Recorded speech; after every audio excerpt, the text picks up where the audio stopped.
sur le plateau télé en direct sur la page LinkedIn du Hub Institute et on a Mathieu Vermeau qui nous a rejoint, un Chief Commercial Officer chez Dalenis. Mathieu, sois le bienvenu.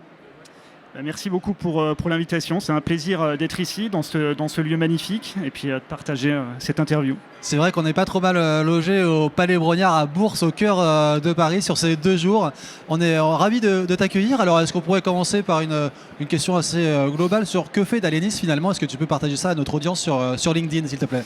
Alors, Dalenis, c'est une PTech qui a un peu d'historique, on a été une des premières fintech en fait, de l'environnement, dans l'environnement français. On s'est lancé en 2012. On a obtenu le premier agrément d'établissement de paiement. On est devenu membre à part entière des principaux card network que sont Visa, Mastercard, carte bancaire.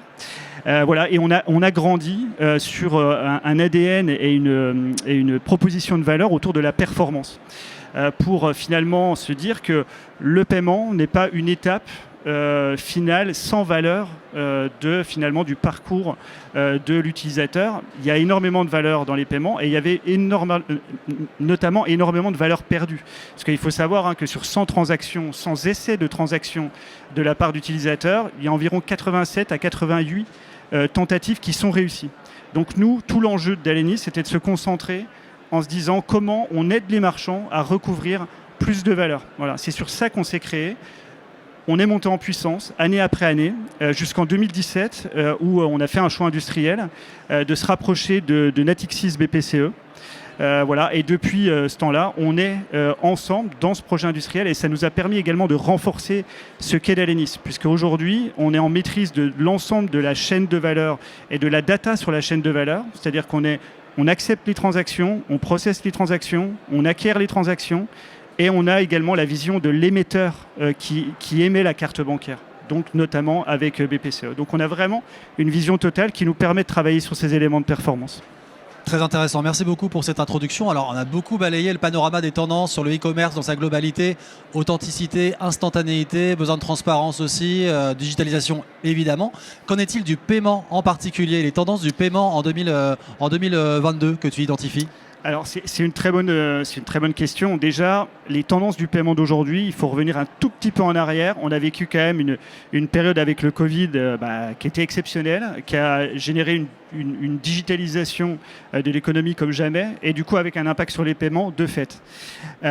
Donc une fois qu'on a dit ça, évidemment, il y a multiples tendances. Je vais m'arrêter aujourd'hui sur quelques-unes, parce que sinon je serais beaucoup trop long. Mais par exemple, première tendance intéressante, le BNPL. Ce qu'on appelle le Buy Now, Pay Later. C'est-à-dire que ça permet de différer le paiement d'un achat en le fractionnant légèrement. On n'est pas sur un crédit, on est sur une facilité de paiement pour l'utilisateur. Il faut savoir que ce phénomène, il est notamment très fort chez les jeunes générations. Donc on voit il existait avant le Covid. Il existait avant le Covid, mais il s'accélère. Il s'accélère dans les jeunes générations. Et il faut voir que la France, par rapport à d'autres pays en Europe et dans le monde, n'est pas le pays le plus avancé. Si on prend par exemple l'Allemagne, sur les ventes en ligne, 18% des achats sont faits en BNPL. En Australie, 10%. En France, 5%. Même si en France, 32% des utilisateurs ont déjà eu une expérience de paiement BNPL. Donc on voit qu'il y a une accélération de ce mouvement-là. Aussi un élément important pour les marchands, c'est que ça leur permet d'augmenter leur panier de 4 à 7% structurellement, suivant les tranches d'âge. Premier exemple. Deuxième exemple, les wallets. Et notamment ce qu'on appelle les super wallets. Il faut voir en Asie l'explosion de WeChat Pay. Ce qui est intéressant chez WeChat Pay, c'est que c'est quand même partie du paiement. Et finalement, aujourd'hui, c'est un close loop avec une expérience client qui va beaucoup plus loin que les paiements. En France, plus proche de nous, on a Lydia. C'est un peu un exemple comparatif. Et on peut également imaginer que d'autres marques, comme PayPal, Alipay, etc., puissent aller dans ce mouvement des super wallets. Troisième exemple, l'open banking, qui permet notamment d'initier des paiements par virement. C'est une alternative à la carte. Je pense néanmoins pas que la carte va vraiment disparaître au profit de l'initiation de paiement, mais ça répond à des use cases particuliers sur des montants d'achat élevés, et notamment dans le B2B où ça peut être de plus en plus préempté. Dernier exemple, les crypto-monnaies.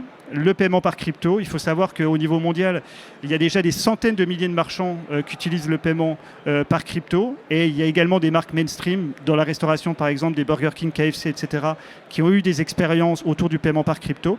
Donc voilà, ça fait partie des tendances. Il y en a beaucoup d'autres, mais en tout cas, c'est les principales que je voulais partager avec vous aujourd'hui. Merci beaucoup, très précieux effectivement. Alors comment maximiser les paiements en ligne finalement d'après vous? Quelles sont voilà, les clés de succès pour maximiser ces paiements en ligne?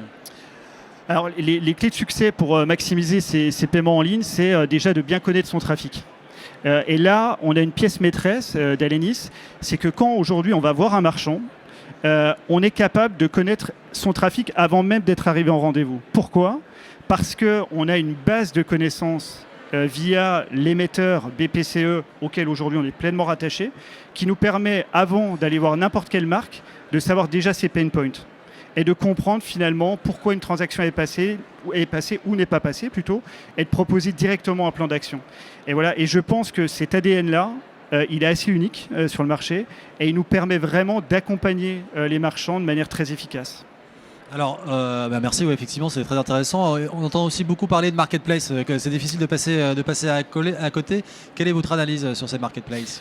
Alors, la marketplace, ce qu'il faut déjà savoir, c'est que le e-commerce est un secteur qui est très concentré. C'est-à-dire qu'il y a finalement assez peu de marchands qui font énormément de chiffre d'affaires. Sur la marketplace, c'est encore pire, entre guillemets.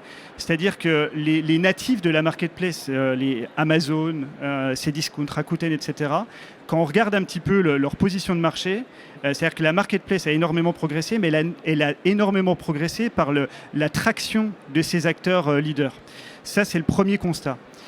Néanmoins, le modèle de la marketplace, qui est intéressant aujourd'hui, c'est qu'il se déplace et il s'est adapté à d'autres problématiques, ou en tout cas à d'autres acteurs. Par exemple, les acteurs qui sont très verticalisés dans leur activité et qui ont un hub de trafic important, on voit qu'ils ont un succès sur la marketplace.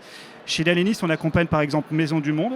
C'est un très bon exemple. Gros hub de trafic, belle verticalisation.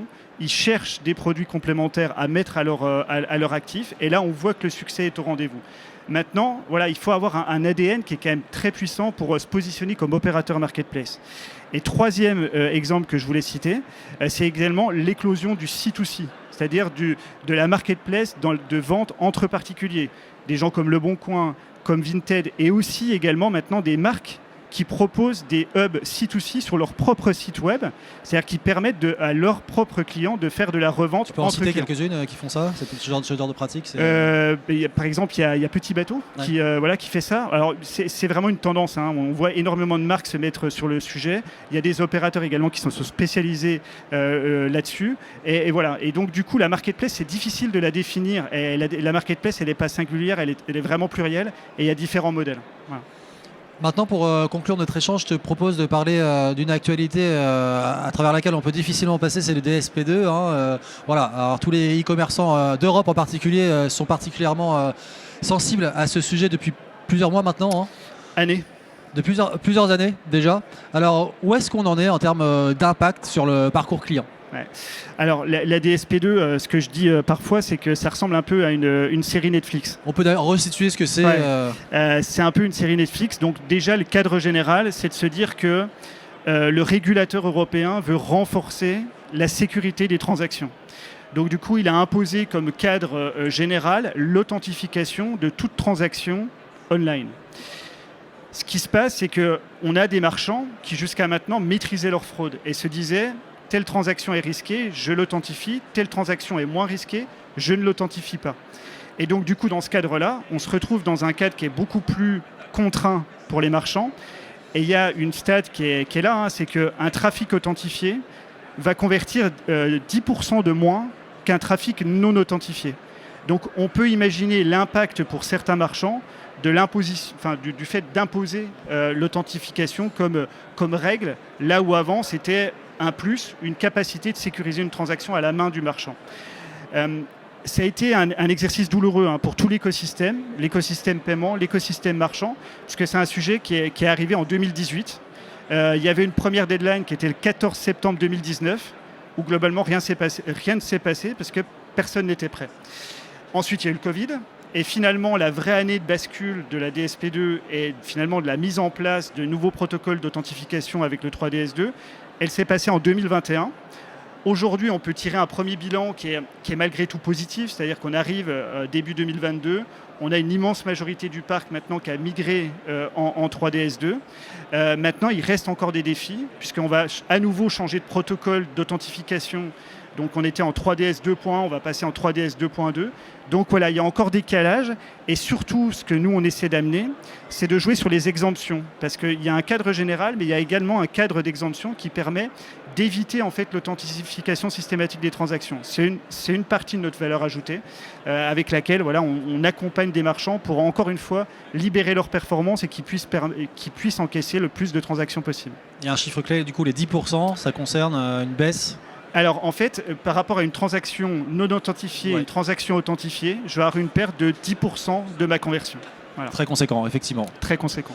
Merci Mathieu pour ces analyses et ces chiffres à l'appui en plus. Alors on te souhaite une bonne suite de updates et à très bientôt. Merci beaucoup. Merci pour l'invitation et à très vite.